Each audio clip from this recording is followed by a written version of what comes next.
Hey y'all, I am here with a review on In the Heights. Woo! Okay, this movie was, first of all, for me, the first movie that I have seen since COVID. So I was in the theater, a friend and I went because we both love musicals, and we were like, you know what? Yeah, it's on HBO Max, but I want to see this on the big screen because even just looking at the previews, like it deserves to be seen on the big screen.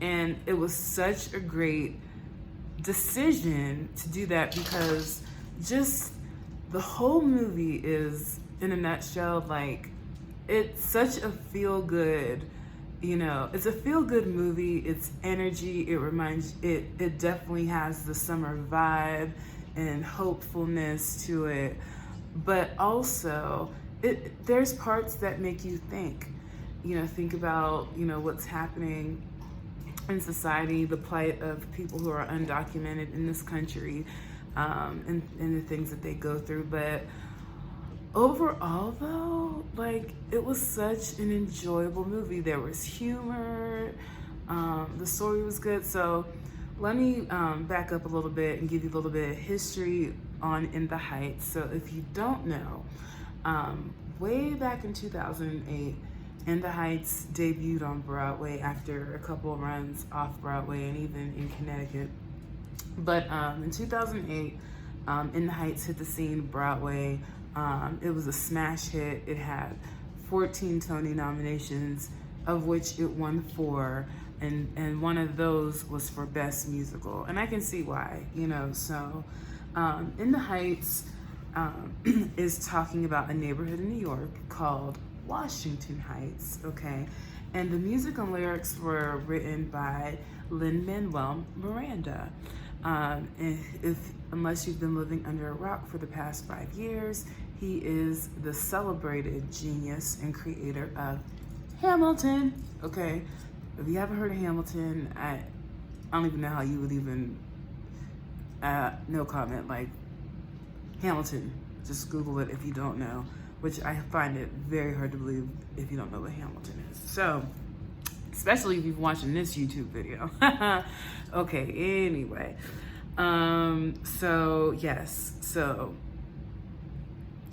Okay, and for Hamilton fans, there is a little Easter egg in the Heights. Also, they have some cameos from the original Hamilton cast.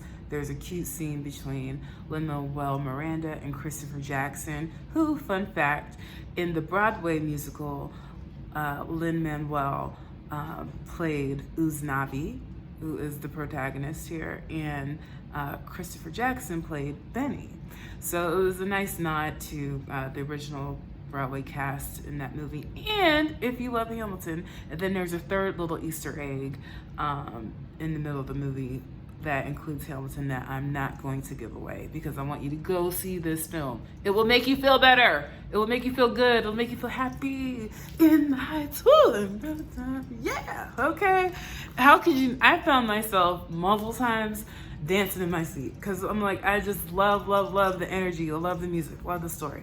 So let me just give you a brief preview of the story, and I promise you, I have no spoilers. This is really just me reacting to what I saw and really encouraging you to go see it, okay? Okay, so the main cast is Uznavi, who's played by Anthony Ramos.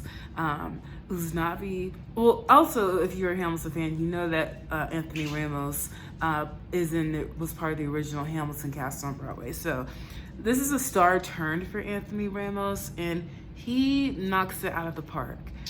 Not only is the acting good, I mean, he's just so likable. He's not that likable. People have a problem with that term, likable, but like, I want to be friends with Uznavi, okay? Like, he's cool. He's got heart, you know what I mean? He just does such a good job, and he's cute. He is so cute in this. Uznavi is a bodega owner. He owns the corner store, and he runs it with his little cousin named Sonny. Sonny. Okay, the young man who plays Sonny, his name is Gregory Diaz IV. And I know this is like a star-making vehicle for Anthony Ramos, which he fully deserves, but my God, Mr. Diaz IV, the kid who plays Sonny, he was so funny.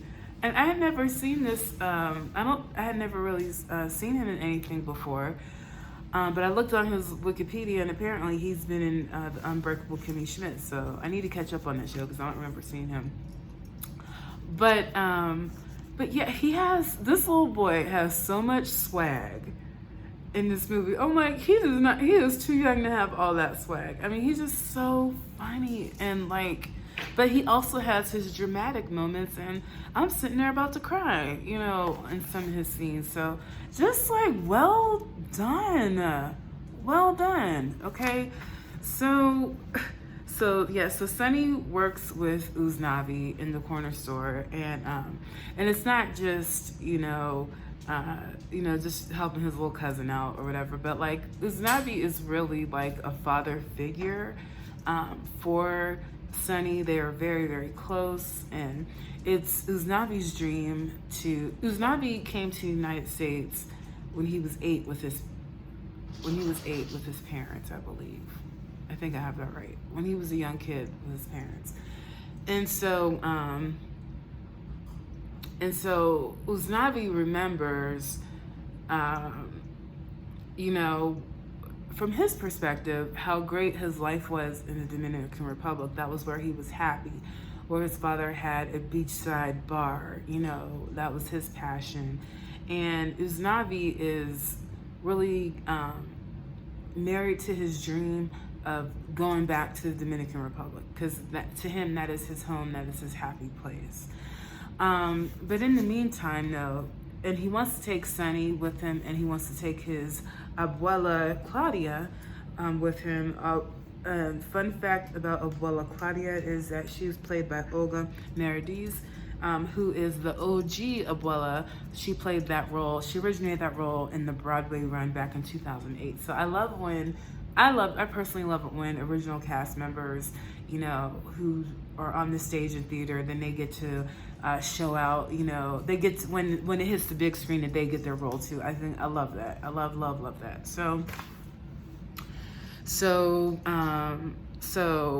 Abuela Claudia is not, she's not Uznavi's biological grandmother. She's more like the community grandmother. She never had kids of her own, but she made the community her family. So everybody knows Abuela.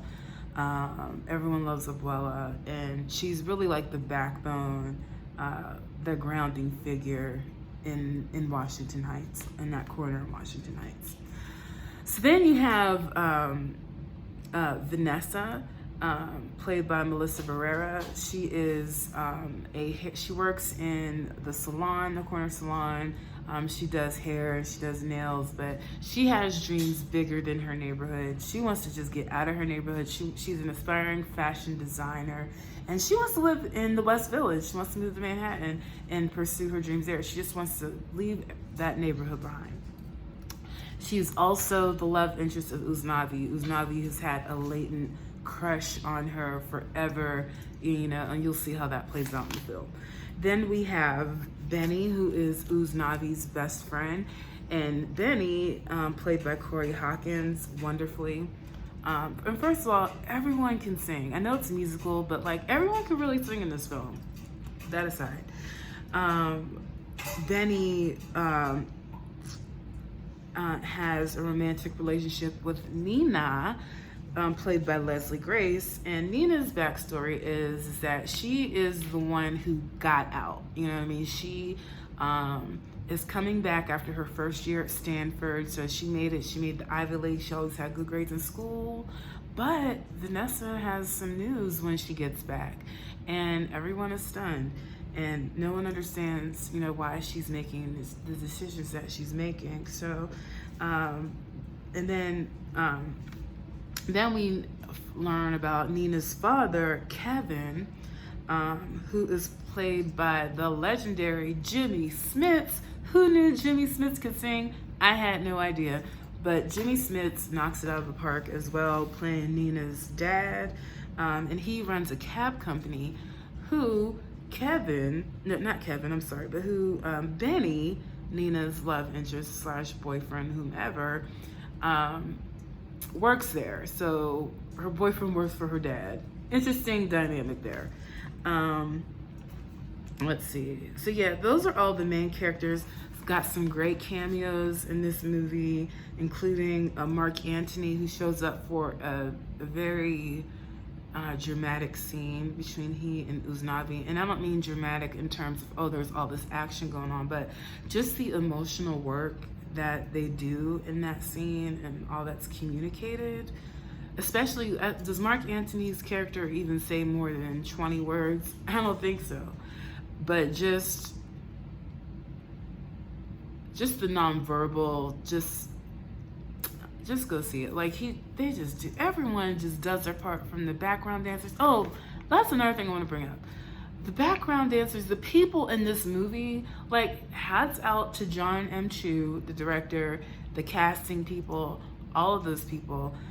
They cast people that look like real people that you would see on the streets. So it's not like growing up in musicals, you always saw people who were thin and trim, they look like they could, do all these moves. But in this movie, you saw all types of people.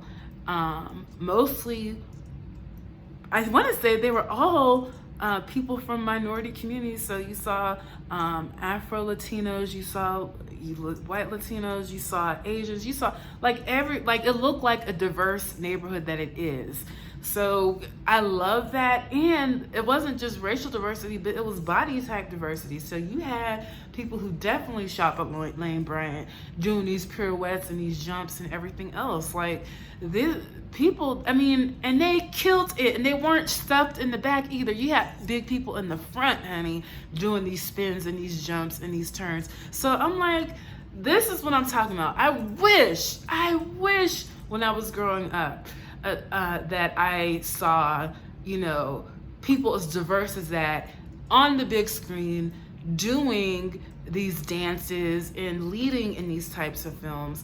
And people might get tired of hearing about, oh, it's important to see yourself, but like, let me tell you, as a person who grew up not seeing someone like myself, like, I always looked in movies and TVs and like, who's the character that I can identify with?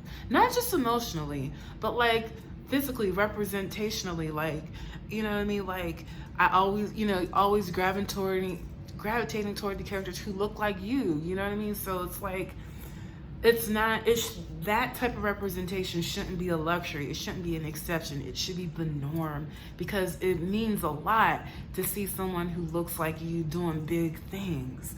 So I just want to put that out there. But back to the movie, like I said, I'm not going to spoil it for you, but you will leave that theater feeling good. And I think, with all that we've collectively endured through COVID and the pandemic and the changes that we've had to live through, you need this film. You need this film in your life. If you love musicals, you will love it. I dare say, even if musicals might not be your thing, just the aesthetics, the energy of this film, you're gonna feel good.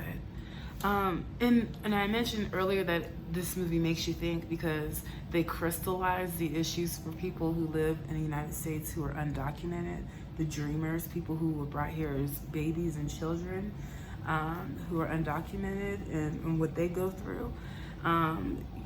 They hit on racial profiling. They hit on gentrification. There's a scene where Abuela goes to the dry cleaner, and she realizes that she can no longer even afford working in her neighborhood dry cleaner. Not working, but taking her clothes to the dry cleaner. That's now unaffordable for her. So, all very real things that are happening to real people. So I say all that to say that while the movie makes you feel good, it does make you think. It made me think. Made me aware of some things that I was not aware of. I'll just say, go see In the Heights. Woo!